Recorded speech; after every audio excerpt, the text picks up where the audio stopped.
इतीदं कीर्तनीयस्य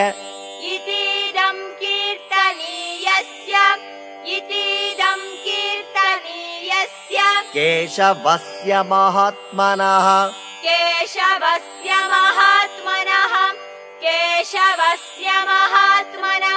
नाम्नां सहस्रं दिव्यानां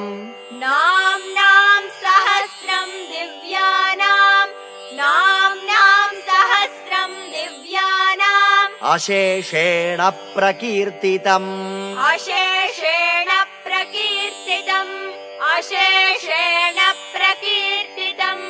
य इदं शृणुयान् नित्यम्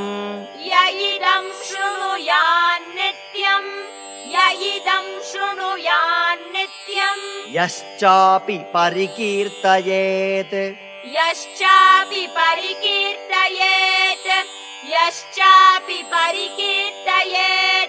नाशुभं प्राप्नुयात् किञ्चित्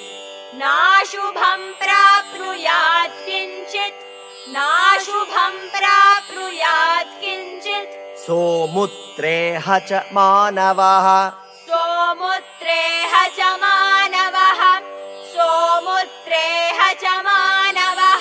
वेदान्तगो ब्राह्मणः स्यात्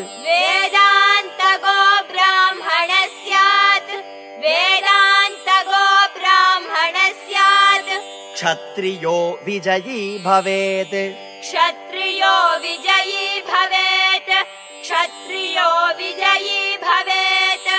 वैश्यो धनसमृद्धः स्यात् शूद्रः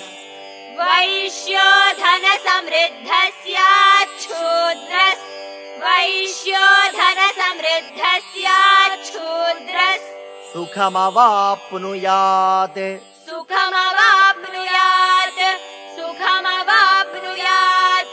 धर्मार्थी प्राप्नुयात् धर्ममर्थार्थी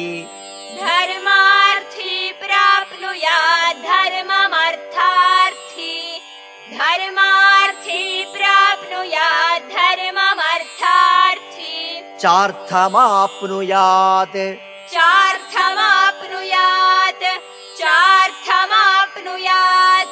कामानवाप्नुयात् कामी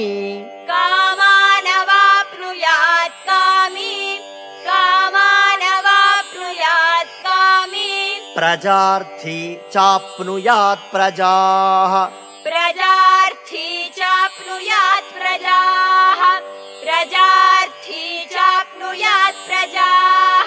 भक्तिमान् यः सदोत्थाय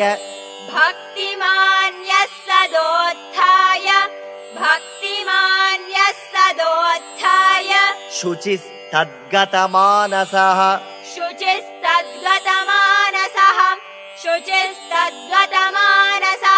सहस्रं वासुदेवस्य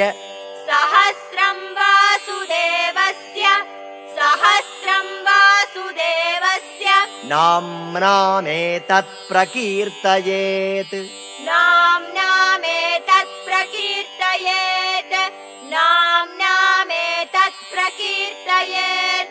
यशः प्राप्नोति विपुलम्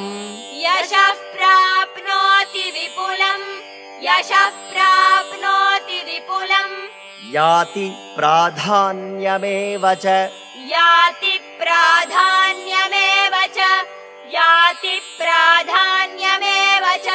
अचलां श्रियमाप्नोति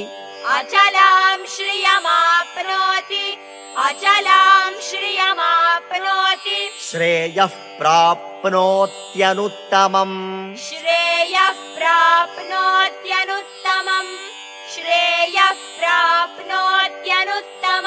न भयं क्वचिदाप्नोति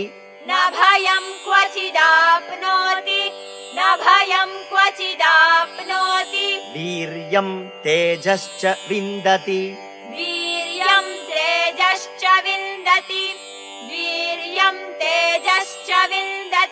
भवत्यरोगोद्युतिमान्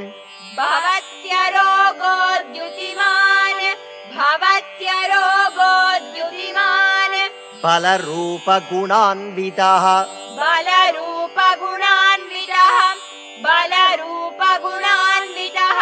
रोगार्तो मुच्यते रोगाद्बद्धो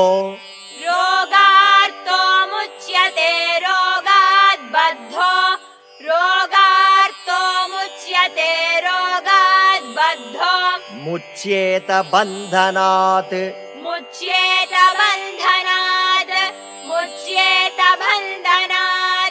भयान् मुच्येत भीतस्तु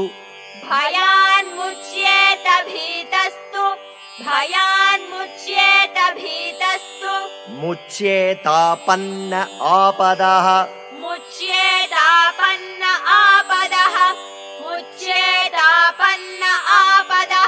दुर्गाण्यतितरत्याशु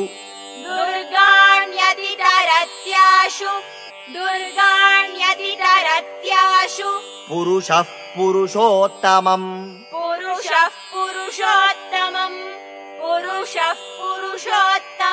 स्तुवन् नाम सहस्रेण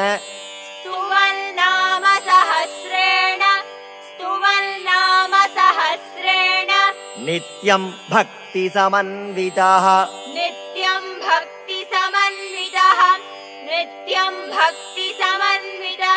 वासुदेवाश्रयो मर्त्यो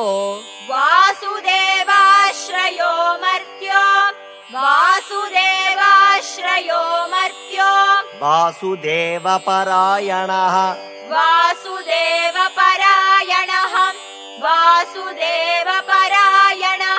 सर्वपापविशुद्धात्मा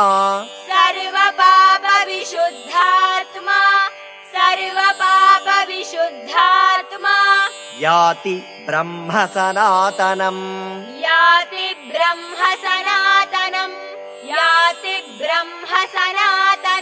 न वासुदेव भक्तानामशुभम्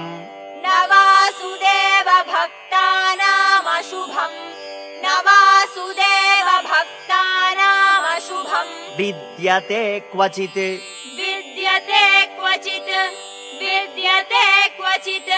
जन्म मृत्युजरा व्याधि भयम्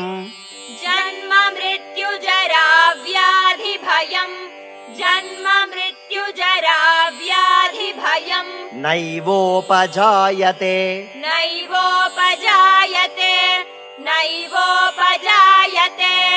इमं स्तवमधीयानश्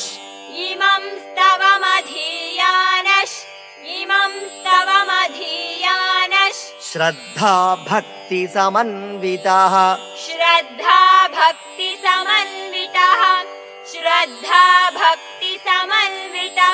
युज्येतात्मसुखक्षान्ति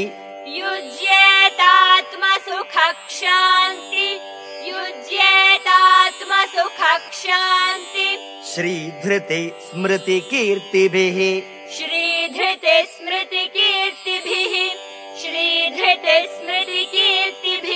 न क्रोधो न च मात्सर्यम्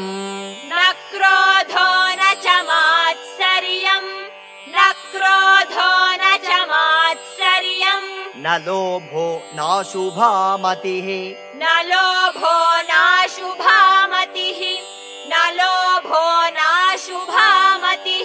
भवन्ति कृतपुण्यानाम्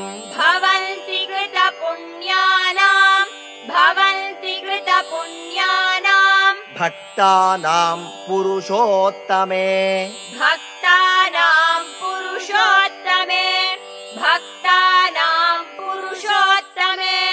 द्यौः स चन्द्रार्कनक्षत्राखम्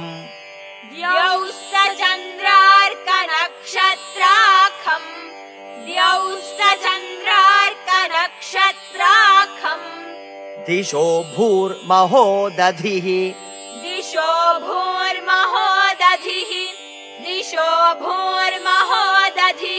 वासुदेवस्य वीर्येण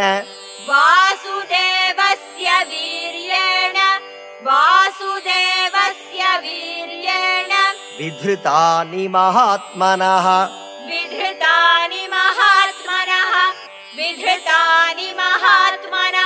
ससुरासुरगन्धर्वम्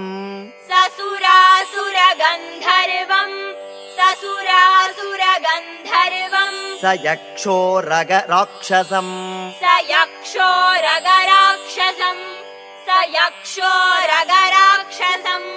जगद्वशे वर्ततेदम्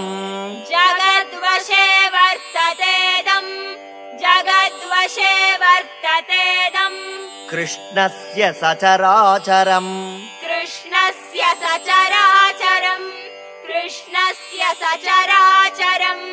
इन्द्रियाणि मनोबुद्धिः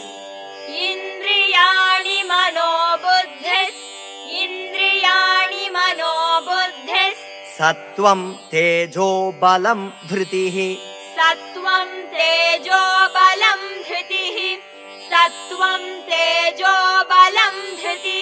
वासुदेवात्मकान्याहुः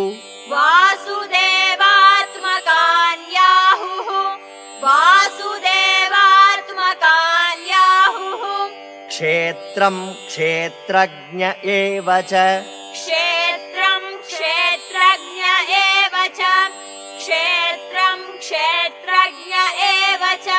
सर्वागमानामाचारः प्रथमम्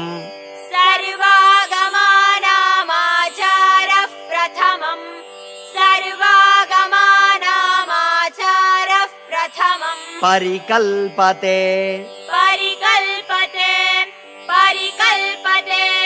आचारप्रभवो धर्मो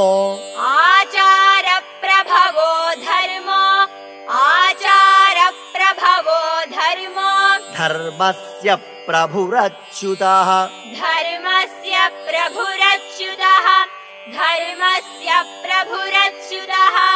ऋषयः पितरो देवाः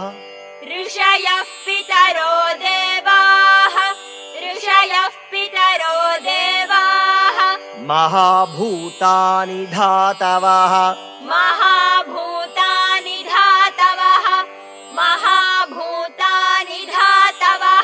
जङ्गमा जङ्गमं छेदम्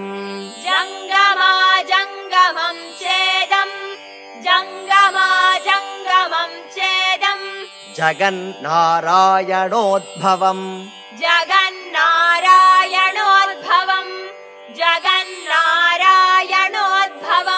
योगो ज्ञानं तथा साङ्ख्यम्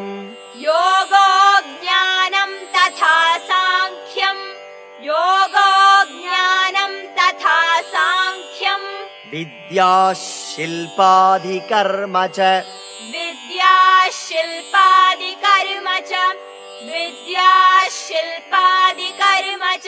वेदाः शास्त्राणि विज्ञानमेतत् सर्वम्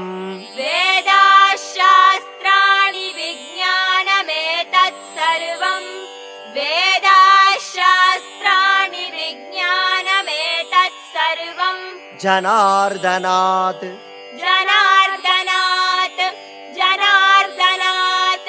एको विष्णुर्महद्भूतम्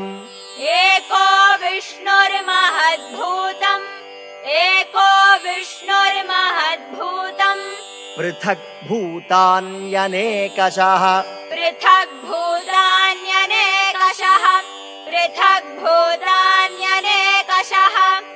त्रीन् लोकान् व्याप्य भूतात्मा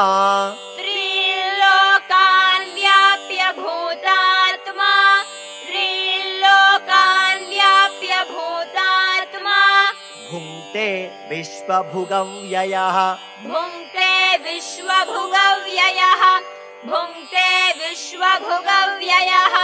इमं स्तवं भगवतो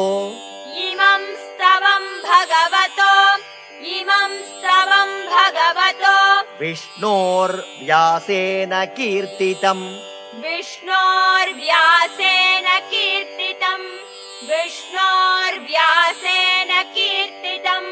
पठेद्य इच्छेत् पुरुषः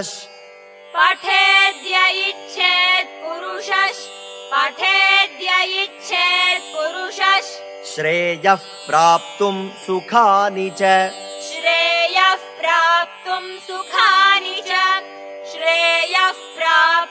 सुखानि च विश्वेश्वरमजं देवम् विश्वेश्वरमजं देवम् विश्वेश्वरमजं देवम् जगतः प्रभुमव्ययम् जगतः प्रभुमव्ययम् जगतः प्रभुमव्ययम् भजन्ति ये पुष्कराक्षम् भजन्ति ये पुष्कराक्षम् भजन्ति ये पुष्कराक्षम् न ते यान्ति पराभवम् न ते यान्ति पराभवम् न ते यान्ति पराभवम् न ते यान्ति पराभवम् ॐ नम इति न ते यान्ति पराभवम् ॐ नम इति न ते यान्ति पराभवम् ॐ नम इति अर्जुन उवाच अर्जुन उवाच अर्जुन उवाच पद्मपत्रविशालाक्ष पद्मपत्रविशालाक्ष पद्मपत्रविशालाक्ष पद्मनाभसुरोत्तम पद्मनाभसुरोत्तम पद्मनाभसुरोत्तम भक्तानामनुरक्तानाम् भक्तानामनुरक्तानाम् भक्तानामनुरक्तानाम् त्राता भव जनार्दन त्राता भव जनार्दन त्राता भव जनार्दन श्रीभगवानुवाच श्रीभगवानुवाच श्रीभगवानुवाच यो मां नाम सहस्रेण यो मां नाम सहस्रेण यो मां नाम सहस्रेण स्तोतुमिच्छति पाण्डव स्तोतुमिच्छति पाण्डव स्तोतुमिच्छति पाण्डव सोऽहमेकेन श्लोकेन सोऽहमेकेन श्लोकेन सोऽहमेकेन श्लोकेन स्तुत एव न संशयः स्तुत एव न संशयः स्तुत एव न संशयः स्तुत एव न संशय ॐ नम इति स्तुत एव न संशय ॐ नम इति स्तुत एव न संशय ॐ नम इति व्यास उवाच व्यास उवाच व्यास उवाच वासनाद् वासुदेवस्य वासनाद् वासुदेवस्य वासनाद् वासुदेवस्य वासितं भुवनत्रयम् वासितं भुवनत्रयम् वासितं भुवनत्रयम् सर्वभूतनिवासोऽसि सर्वभूतनिवासोऽसि सर्वभूतनिवासोऽसि वासुदेव नमोऽस्तु ते वासुदेव नमोऽस्तु ते वासुदेव नमोऽस्तु ते श्रीवासुदेव नमोऽस्तु त ॐ नम इति श्रीवासुदेव नमोऽस्तु त ॐ नम इति श्रीवासुदेव नमोऽस्तु त ॐ नम इति पार्वत्युवाच पार्वत्युवाच पार्वत्युवाच केनोपायेन लघुना केनोपायेन लघुना केनोपायेन लघुना विष्णोर्नाम सहस्रकम् विष्णोर्नाम सहस्रकम् विष्णोर्नाम सहस्रकम् पठ्यते पण्डितैर्नित्यम् पठ्यते पण्डितैर्नित्यम् पठ्यते पण्डितैर्नित्यम् श्रोतुमिच्छाम्यहं प्रभो श्रोतुमिच्छाम्यहं प्रभो श्रोतुमिच्छाम्यहं प्रभो ईश्वर उवाच ईश्वर उवाच ईश्वर उवाच श्रीराम राम रामेति श्रीराम राम रामेति श्रीराम राम रामेति रमे रामे मनोरमे रमे रामे मनोरमे रमे रामे मनोरमे सहस्रनाम तत्तुल्यम् सहस्रनाम तत्तुल्यम् सहस्रनाम तत्तुल्यम्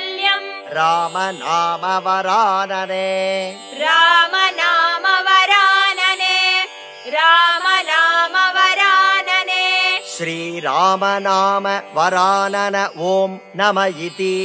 श्रीराम नाम वरानन ॐ नम इति श्रीराम नाम वरानन ॐ नम इति ब्रह्मोवाच ब्रह्मोवाच ब्रह्मोवाच नमोऽस्त्वनन्ताय नमोऽस्त्वनन्ताय नमोऽस्त्वनन्ताय सहस्रमूर्तये सहस्रमूर्तये सहस्रमूर्तये सहस्रपादाक्षि सहस्रपादाक्षि सहस्रपादाक्षि शिरोरुबाहवे शिरोरुबाहवे शिरोरुबाहवे सहस्रनाम्ने सहस्रनाम्ने सहस्रनाम्ने पुरुषाय शाश्वते पुरुषाय शाश्वते पुरुषाय शाश्वते सहस्रकोटियुग सहस्रकोटियुग सहस्रकोटियुग धारिणे नमः धारिणे नमः धारिणे नमः सहस्रकोटियुगधारिण ॐ नम इति सहस्रकोटियुगधारिण ॐ नम इति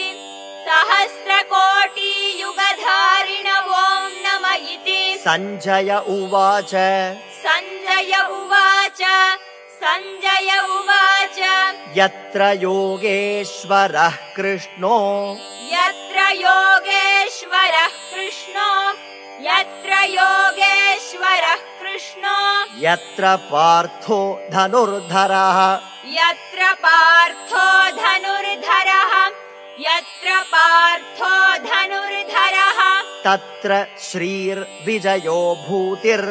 तत्र श्रीर्विजयो भूतिर् तत्र श्रीर्विजयो भूतिर् ध्रुवा नीतिर्मतिर्मम ध्रुवा नीतिर्मतिर्मम ध्रुवा नीतिर्मतिर्मम श्रीभगवानुवाच श्रीभगवानुवाच श्रीभगवानुवाच अनन्याश्चिन्तयन्तो माम् अनन्याश्चिन्तयन्तो माम् अनन्याश्चिन्तयन्तो माम् ये जनाः पर्युपासते ये जनाः पर्युपासते ये जनाः पर्युपासते तेषां नित्याभियुक्तानाम् तेषां नित्याभियुक्तानां तेषां नित्याभियुक्तानां योगक्षेमं वहाम्यहम् योगक्षेमं वहाम्यहम् योगक्षेमं वहाम्यहम् परित्राणाय साधूनाम् परित्राणाय साधूनां परित्राणाय साधूनां विनाशाय च दुष्कृताम् विनाशाय च दुष्कृतां विनाशाय च दुष्कृतां धर्म संस्थापनार्थाय धर्म संस्थापनार्थाय धर्म संस्थापनार्थाय सम्भवामि युगे युगे सम्भवामि युगे युगे सम्भवामि युगे युगे आर्ता विषण्णाः शिथिलाश्च भीताः आर्ता विषण्णाः शिथिलाश्च भीताः आर्ता विषण्णाः शिथिलाश्च भीताः घोरेषु च व्याधिषु वर्तमानाः घोरेषु च व्याधिषु वर्तमानाः घोरेषु च व्याधिषु वर्तमानाः संकीर्त्य नारायण शब्दमात्रम् संकीर्त्य नारायण शब्दमात्रम् संकीर्त्य नारायण शब्दमात्रम् विमुक्तदुःखाः सुखिनो भवन्तु विमुक्तदुःखाः सुखिनो भवन्तु विमुक्तदुःखाः सुखिनो कायेन वाचा मनसेन्द्रियैर्वा कायेन वाचा मनसेन्द्रियैर्वा कायेन वाचा मनसेन्द्रियैर्वा बुद्ध्यात्मना वा प्रकृते स्वभावात् बुद्ध्यात्मना वा प्रकृते स्वभावात् बुद्ध्यात्मना वा प्रकृते स्वभावात् करोमि यद्यत् सकलम् करोमि यद्यत् सकलम् करोमि यद्यत् सकलम् परस्मै नारायणायेति समर्पयामि परस्मै